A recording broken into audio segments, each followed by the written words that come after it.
Finding my mental health and the way I'm shooting is inextricably linked.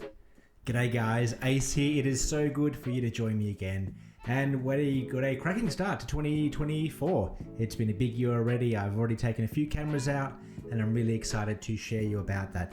Just a quick heads up, I'm on Instagram. If you guys ever want to jump over and see, I put a lot more photos on Instagram than I ever post on here. Go and check it out. The page is _aces_places. You'll find the link below. But go and check that out. And if you like this channel, write a comment. If you don't like it, still write it and tell me that you hate me. Subscribe so you can rage watch me as well. You might notice I've set the camera up a little bit differently. I'm normally coming from that angle, but I thought I'd come from this angle because I've got some really nice light coming through the window. I know it's going to annoy me because there's a lot of clouds outside. It's going to be patchy, so if the light goes a bit funny, don't blame me, blame the clouds. It's totally their fault. I started this video talking about how my mental well-being is probably the best way to put it, and the way I'm shooting is linked. I'm finding that more and more, and I'm finding the more I get out, whatever's happening up here will transfer what's happening through the lens. And if this is fast and frantic and moving in all sorts of different directions, that'll come out. That'll come out of my cameras. And that came to a head. I can't remember the right word. I don't know the right word. A few weeks ago, I was doing some shooting at night at a well-known spot here in Brisbane, and I was praying and spraying, or spraying and praying, whatever the term you want to use. And I got home and looked at the photos, and they were terrible. I got photos of nice-looking people, and the photos were good, but they just didn't tell any story. I didn't feel like I was connected to the subject. I didn't feel it told a story. I didn't feel there was any life in the pictures. They were just photos of people. Now, there's nothing wrong with that. There's nothing wrong with that at all. It's just not where I want to be, and I'm certainly still nowhere close to where I want to be at the moment. So I've been thinking a lot about how I can slow that down. I know when this is slower, not slower as in slow, but when I'm thinking slower, I'm thinking more clearly, I know that comes out. I was having a chat to a photographer friend just recently. He's at the channel Shutter Slaps. I know I shout him out regularly. And we summarized that sometimes it's about the person and not the photograph. And I know when I'm making it about the photo, I forget who I'm photographing. I forget that this person in front of my lens, whether they be posing or whether it be candid, they're a real person. They're not just a thing to capture or a thing to photograph or something to tick a box or something for a social media content or platform or things like that. And that was actually quite a sobering thought. Like, am I using people when I'm taking photos? And I don't think I am, but I think I was at risk of doing that. So I decided to change, which is fantastic. I've been watching the New York photographer Ribsy lately, and you'll probably see his channel linked somewhere around here.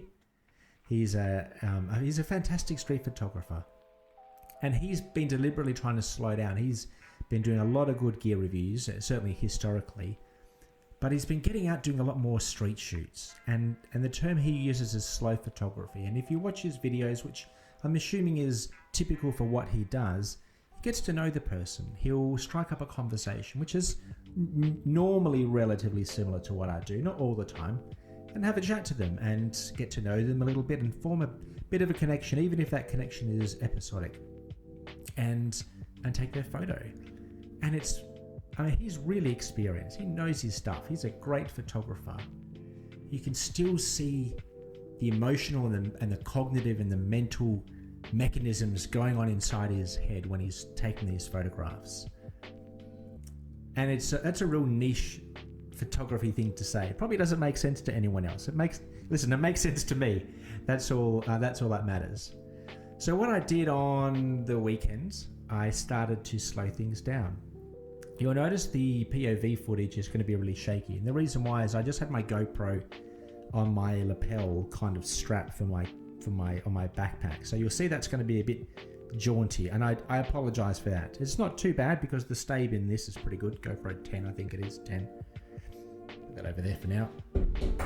So I decided to slow things down. So what I did, and you all love this camera, and I love it too, I took out the Rollei 35s. It's one of my granddad's cameras.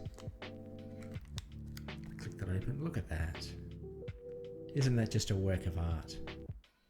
This is art versus science, or engineering versus imagination. Listen to this.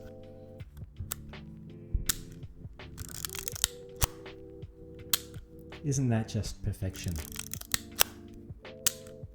So I use this and I put in a roll of, and I haven't shot a whole lot of film lately, a roll of expired Kodak I haven't got my glasses. TN 400, which is a black and white film stock that you develop in C41. I probably had that the wrong way. I know there's writing there, but I just can't see it. This is a roll I haven't used. Might be able to see it if I squint. You'll see this is my squinting face. T400CN, that's what it is. T400CN. I think it they stopped making it maybe a decade or so ago, maybe even longer. So I coupled that, the Rollei 35s and C41 black and white. Just put that over there for now. And went out and went to Surfers Paradise in Sydney, which you all know I just love being there and love. It's probably one of my favorite places to do street photography. Not that I've been to too many places, but it's one of my favorite places to go, fiddling around with my camera. And did some street photography. And I want to say from the get-go that shooting film has not made me a better photographer, and it probably won't make you a better photographer. It might, but I doubt it. That's a whole nother topic of conversation. Shooting film will not make you a better photographer. What it did for me, and this is more of a mental game more than anything, it forced me to slow down and forced me to not look for pictures, but look for people. Move that up a bit. Look for people, not look for pictures. And that fundamentally changes the way I'm looking at the world, and fundamentally changes the way I approach people. They're not a subject, or they're not a composition, or they're not a great photograph, although I think a lot of people are. They're fantastic photos. Everyone is absolutely beautiful in their own way. But looking at them at people and making a deliberate effort, not with every photo, to have a chat to them. And I did. I had a chat to quite a few people on this particular photo walk and had marvelous conversations. I met a couple of locals that had retired there. I met an artist and his friend. They weren't lovers, I don't think. They were just friends.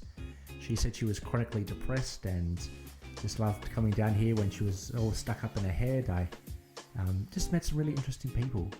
And people that I didn't photograph as well. I met a guy from Memphis and Tennessee, and he was out on a date, I suppose.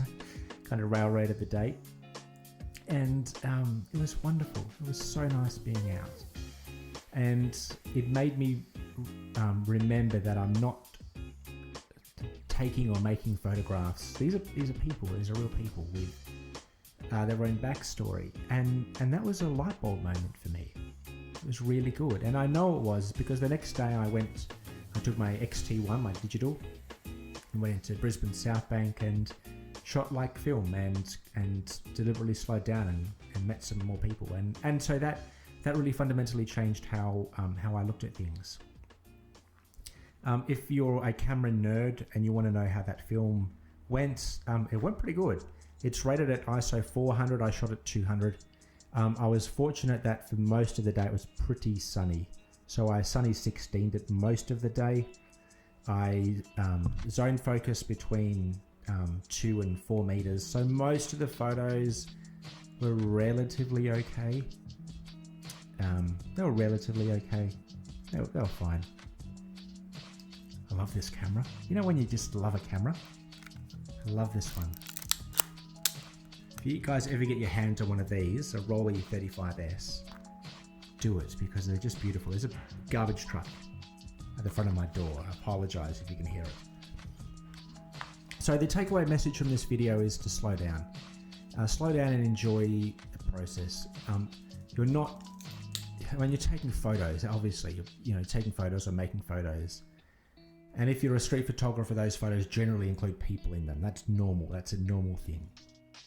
But that's a person. It's a person there. And they're not just something that you can go and in those 20 shots that you've sprayed, there's something like a photo where there's a decent facial expression or they look attractive or whatever the case is. I find there's a massive place for, and I said it in another video, being vulnerable and talking to people. It's actually not as scary as you think. Pretty much everyone I approached was very, very happy to have their photo taken. And if not, they were still happy to have a chat. And that's really lovely to have that connection.